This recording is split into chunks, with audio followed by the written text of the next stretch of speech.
You're watching the storyboard coverage of the Cannes Lions Festival. As you know, this is the biggest awards show and platform for marketing anywhere in the world. I'm going to speak now to Michael Roth. He's the chairman and CEO of the Interpublic Group, which owns, amongst other agencies like McCann Erickson, Universal and Lowe.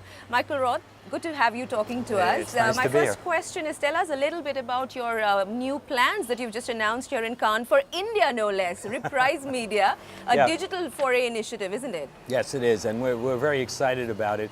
We announced a joint venture with Interactive Avenues and formed a joint venture called Reprise Media, which will specialize in search and digital marketing. And what's exciting about it is we're partnering with the largest and best digital agency in India, and we're bringing the worldwide resources of media brands and Reprise Media to the table. I'm curious about why media brands, which is something that you all created to sort of reinvent the media agency and the media function as we know it in 2008, is not yet in India. Well, part of it had to do is we had to finalize our structure in India. We completed the complete ownership of Lintas and the integration with Lowe, and we did a similar transaction with FCB Ulka. So it took us a while to finalize our positions in India. And once we did that, then we took a look at it from a media brand's holding company perspective. So I think this is consistent with the way we're approaching the markets, and that is to use the total resources of IPG and bring them to the marketplace in the most efficient way. What has the experience been with media brands, given that this team is reporting directly into you, I think now for almost 3 months and up to the next year, I believe? Yeah, I think what it is it's important to maintain our brands. I mean, without strong brands, you can't compete in the marketplace. And what media brands, or even the IPG holding company, it's a resource. It's an allocation of capital and resource. And it doesn't make a lot of sense to duplicate a lot of the things that we have in the marketplace. So if we can have a centralized place, for example, in terms of buying a media or in investing in new media in one place, and we can leverage that across our brands, it's much more efficient. It enables us to really invest in cutting edge opportunities without having to duplicate it across all. So when do we see media brands in India? Because wouldn't it help IPG's media units cope perhaps more effectively with Group M of WPP? Well, right now, if you look at all the IPG resources in India, we're probably the second largest holding company presence in India. And what we have to do is when you have something that's working well, you don't want to all of a sudden impose something to make it more difficult. So what we're doing is we're working our way through it, and we're looking at the best structure so that we can maximize the effectiveness with our clients. So there's no need for us to rush into and force a structure when something isn't broken. So there's no timeline that you're putting to it? Look, we want to move quickly, but we also don't want to disrupt a very strong presence already in existence. It's interesting that you mentioned the strong presence that IPG has via its agencies. So Lowe is one of the best known agencies in India, McCann Erickson, FCB, Draft, so, and big clients. So from Tata Motors on one end, which is a homegrown Indian multinational, to Coca-Cola and GM on the other end. And yet, IPG has a really low profile in India. Is that a deliberate strategy, and if so, why? Well, it's not deliberate. When you have very strong brands in the marketplace, there's no need to emphasize a holding company brand. What's more important is the presence of the brand in the marketplace and how clients are looking at it. What we want to do is develop the IPG and media brands presence as a resource, not as a brand itself. So you think the kind of profile that Martin Sorrell has built in the past few years in India is a bit of a waste of time? Well, whatever works for him is his issue. I just focus on what's best for IPG, and I think IPG as a brand is significant, but more importantly, our existing brands and the relationship with the clients are important. Okay, let's pull out a bit in this conversation. Your Q1 results for IPG showed a very marginal increase in revenues, showed operating profits down, and you said, and I quote, that that those results, the Q1 results, indicate a broader economic stabilization. Would you say the same thing as 3 months more have passed since your Q1 results came out in June 2010? Would you say that? Well, we're in the quiet period right now for our second quarter, but I have said that the recovery, if there is a recovery, is still moving forward. IPG on a consolidated basis have said, and what I've said before is that we expect if organic growth is flat to slightly up, we should be able to deliver 8% or better margins, and we're on track to do that. And the issue, of course, is what effect this European issues that are going on and whether it would spill over. And my view on that is it hasn't spilled over yet to a macroeconomic impact on us. We weren't counting on Europe to be a great recovery this year anyhow, so we haven't seen a direct result of the impact.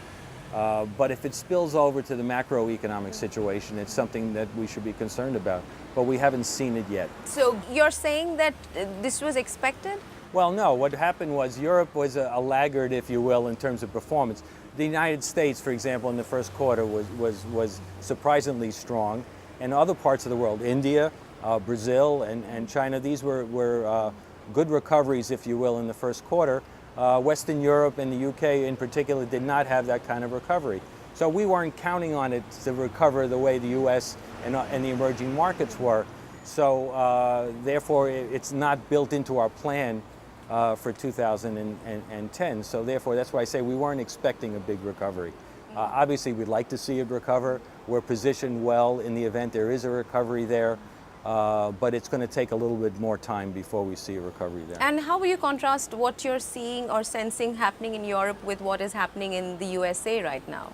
Well, I think the stability and the recovery in the United States is very positive for IPG. 58% of our revenue is from the United States. So a couple of years ago when that was viewed as a negative, now I think it's viewed as a strength. And let's face it, there's a global economy out there, no question about it. And ultimately what's good for the United States is good for the rest, and when the impact of the rest of the world on the United States ultimately will be felt as well. So it's in everyone's best interest that the European crisis get in tow, and then we move forward. In terms of exposure then, it's not very big where IPG is concerned. Is that how we interpret it? Well, it is. I mean, Western Europe and the UK accounts for over 20% of our business. What I'm saying is that it was lagging before, and we expected it to continue to lag. So obviously a recovery there is something we're rooting for and we're working towards, but it wasn't part of our plans for 2010. What are you making of consumer sentiment in the USA? I think the indications are the consumer sentiment is back. There's been some let up, if you will, on the retail side, and that's a little bit troublesome, and what we don't know is whether that's going to be sustained or not. So I think we have to watch that very carefully. You've just talked to Reuters saying that there will not be consolidation and IPG is not going to merge or is not up for sale, and yet in the last 2 years that rumor that a lot of interested parties were also fueling must have dogged you constantly. What was it like to to steer the ship in a difficult environment made worse by that kind of conversation? Well, I think the most important thing that I have to do as the CEO of the company is just make sure that our people are focused, they have their heads down doing what's necessary to grow our business. How easy is it to do that? Because this is a people-centric business, and morale can be low in that kind of a scenario. No, I think the point is when you look at why mergers take place, you look at mergers because you need capital, you're missing a resource, or frankly there's an extraordinary price that's put on the table. Okay, our balance sheet is very strong, so therefore we don't need capital. In fact, our rating agencies just upgraded us. And we just tendered for $300 million of our convertible preferred. So our balance sheet is very strong. We have all the resources in all the key areas, so we don't need any additional outside help in terms of resources. So we're on the acquisition side, not the disposition side. And whether there's an extraordinary price or not put on the table, that remains to be seen. So the focus has to be keep your head down, grow our business. We have great people, we have great clients, and that's what we have to deal with it. Easy to manage people in this kind of scenario? It's never easy to manage people in a difficult economic environment. But we have great people, and more importantly, we have great clients who we work very closely with. Late last year, there was you merged Lowe New York into Deutsch, and I'm curious, when you make a decision like that, how do you decide which brand to keep and which one to kill? Well, we didn't kill any brand. When we merged, we basically leveraged the strength of both. Lowe needed a stronger presence in New York. Deutsch needed a global footprint. So we put the two together, and that's what a merger should be. We didn't kill any brands. We didn't kill anything. This was a growth opportunity. So why wouldn't you call it Lowe in New York and not Deutsch? Well, because Deutsch is a very powerful brand in New York, and we have Lowe & Partners, and Deutsch is part of Lowe & Partners. What is the sentiment that you're seeing in Cannes? Because it's always interesting for me. Last year and the year before, people really seemed genuinely scared. Yeah. This year, the confidence seems to be back in this, in the advertising and marketing industry. Is that the way you see it? Yeah, give us a mood check, Michael. I think the sentiment is more positive. Let's face it, last year was scary, and everyone was very concerned about whether we were going to come through this or not. And I think the attendance here is up versus last year. We see a lot of clients participating here. Obviously, all of our competitors and we are here.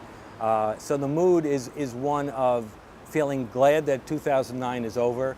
We're encouraged by what we've seen in the first quarter, and we're cautiously optimistic with the outlook. And that's a lot better than what it was here last year. You've just mentioned that you're in the market for acquisitions, and I think you've earmarked some $150 million for it. Is Reprise and this India initiative part of that budget, or was it made before? Well, not exactly. It's not part of it, and it's too small, I'm sure. Yeah, we're still looking for opportunities, and again, that's just the guidance in terms of a budgeting process. If we see something out there that really is consistent with our strategic objectives, we have the wherewithal to do those kind of transactions as well. And the communications marketing business is in good shape, you think, 2010? I think it's in better shape than it was last year. We still have some room to go. Thank you, Michael. My pleasure. All the best. Thank you so much.